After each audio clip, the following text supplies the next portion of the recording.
Episode 3 Kontrak 2. Sistem Starstream. Siaran streaming bintang dirancang untuk menyampaikan isinya ke seluruh alam semesta. Pelanggan adalah rasi bintang di atas galaksi yang jauh. Aktornya adalah manusia seperti saya. Dan pendongeng yang menghubungkan kedua sisi adalah Dok Kaebi di depan saya. Hahaha. Kau gila, manusia gila. Aku seharusnya tahu ketika kamu menolak untuk mensponsori rasi bintang lain. Bi-hyung tertawa untuk waktu yang lama sebelum membuka mulutnya lagi. Saya tidak tahu bagaimana Anda tahu tentang Starstream Broadcasting tapi saya tidak bisa menerima tawaran itu. Saya seorang Dok Kaebi, bukan rasi bintang. Saya tidak bisa menjadi sponsor Anda. Kamu sepertinya salah paham. Saya tidak pernah mengatakan kepada Anda untuk mensponsori saya. Petik 2. Aku sangat sadar bahwa kau adalah Dok Kaebi yang lemah. Aku tidak butuh kekuatanmu. Saya butuh saluran Anda. Petik 2. Saluran saya. Karena kamu sepertinya tidak mengerti aku, apakah ada masalah dengan tambalan bahasa Korea kamu? Tidak, apa ini? Aku akan menjelaskannya dengan sederhana. Saya ingin menandatangani kontrak eksklusif dengan saluran Anda. Petik 2. Bi-hyung membuat ekspresi kosong sebelum terlambat mendapatkan kembali semangatnya. Tunggu sebentar, apakah Anda ingin membuat kontrak aliran dengan saya sekarang? Iya. Kontrak aliran pada awalnya merupakan kontrak antara Dok Kaebi dan rasi bintang. Inkarnasi rasi bintang akan muncul pada saluran tertentu dan Dok Kaebi akan menerima sebagian dari koin yang diperoleh oleh inkarnasi rasi bintang sebagai komisi. Awalnya, orang yang menjadi penjelmaan tidak bisa ikut campur dalam kontrak ini. Itu disebut sponsorship tetapi inkarnasi yang dikontrak hanyalah seorang budak. Ini sukses. Bi-hyung tertawa di belakang jari-jari kecil. Suasana di sekitarnya berubah. Aku tidak tahu bagaimana kamu tahu tentang hal-hal seperti itu tetapi beberapa manusia berani menyebutkan kontrak arus. Ini juga merupakan pembelian sepele tanpa sponsor. Nada berubah dan udara di sekitarnya dipenuhi dengan niat membunuh. Memang, bahkan Dok Kaebi tingkat rendah lebih kuat dibandingkan manusia. Tetapi itu tidak cukup untuk membuat saya mundur. Layak menandatangani kontrak karena saya tidak punya sponsor. Apa? Menurutmu apa tujuan rasi bintang untuk memasuki saluran? Bi-hyung tampak seperti siswa yang buruk pada pertanyaan yang tiba-tiba. Mulai sekarang, itu adalah waktu kuliah khusus untuk Dok Kaebi tingkat rendah. Kamu tidak perlu gugup. Anda sudah mengetahui informasi ini. Tapi mari kita tinjau lagi untuk melihat apa artinya. Petik 2. Bi-hyung terperangkap dalam langkahku dan mengangguk di luar dirinya. Pelanggan Starstream sebagian besar dapat dibagi menjadi dua kelompok. Satu kelompok adalah pencari yang menyenangkan, yang berusaha menghilangkan kebosanan mereka dengan saluran tersebut. Kelompok lain adalah pencari inkarnasi, yang ingin mencari inkarnasi untuk dikontrak dengan mereka. Benarkan? Petik 2. Iya, tepat sekali. Untuk alasan ini, kamu harus dapat memuaskan salah satu dari dua kelompok untuk menjadi saluran terkenal di Starstream. Dengan kata lain, baik tetap pada pencari yang menyenangkan atau pencari inkarnasi. Anda harus menarik salah satu dari mereka dengan benar. Petik 2. Anda cukup mendapat informasi. Tapi lalu bagaimana? Apa hubungan kontrak ini dengan mengapa rasi bintang berlangganan? Aku tidak tahu berapa banyak lagi petunjuk yang harus aku berikan kepadamu. Inilah sebabnya mengapa jumlah pelanggan Anda masih tidak lebih dari 3 digit. Petik 2. Diam, katakan dengan cepat. Melihat Bi-hyung menyodorkan tanduk kecilnya ke arahku, sulit untuk percaya bahwa para Dok Kaebi telah meledakkan kepala orang beberapa waktu yang lalu.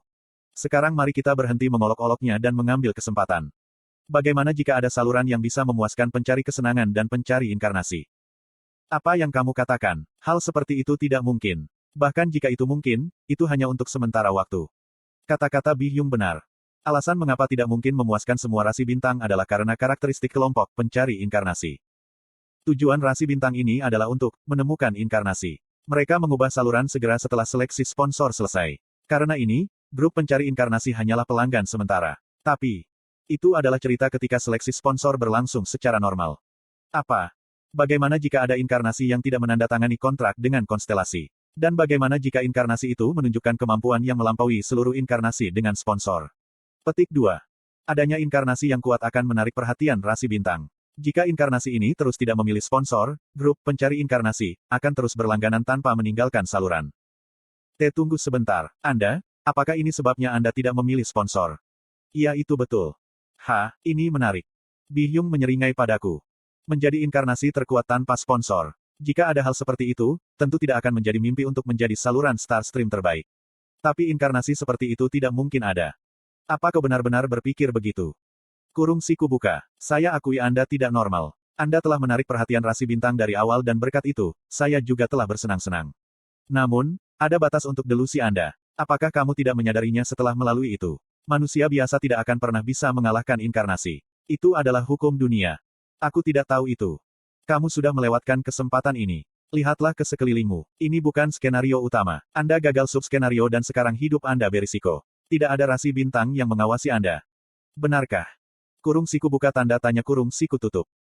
Sekarang, rasi bintang pasti gempar. Bukankah semua orang berteriak agar saluran cepat dibuka? Petik 2.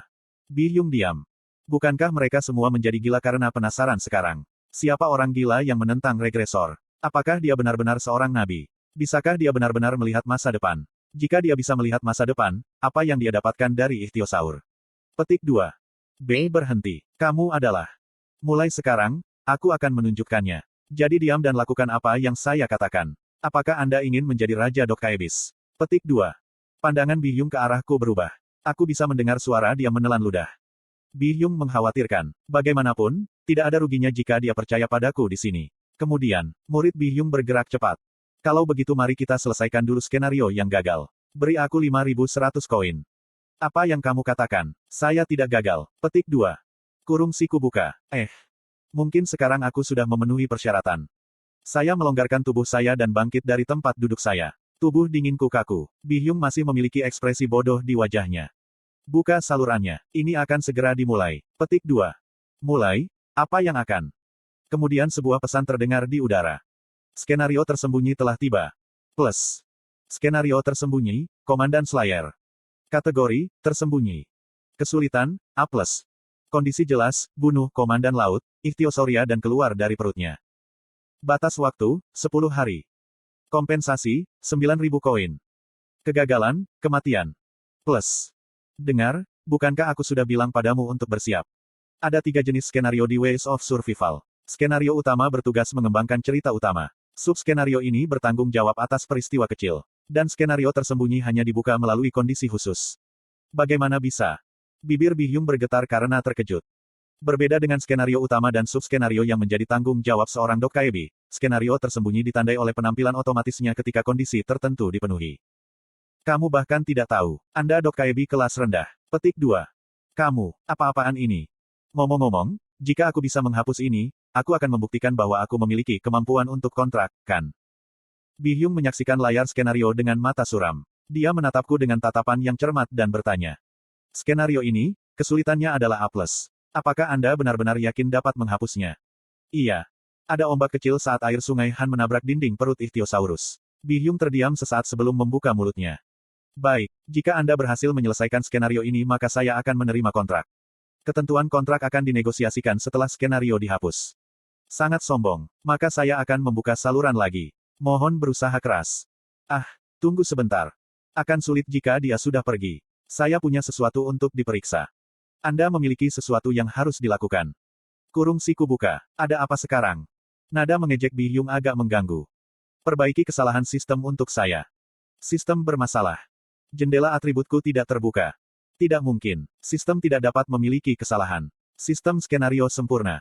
Lihatlah dirimu sendiri. Bi-hyung menatapku dengan mata curiga dan mulai menggumamkan sesuatu.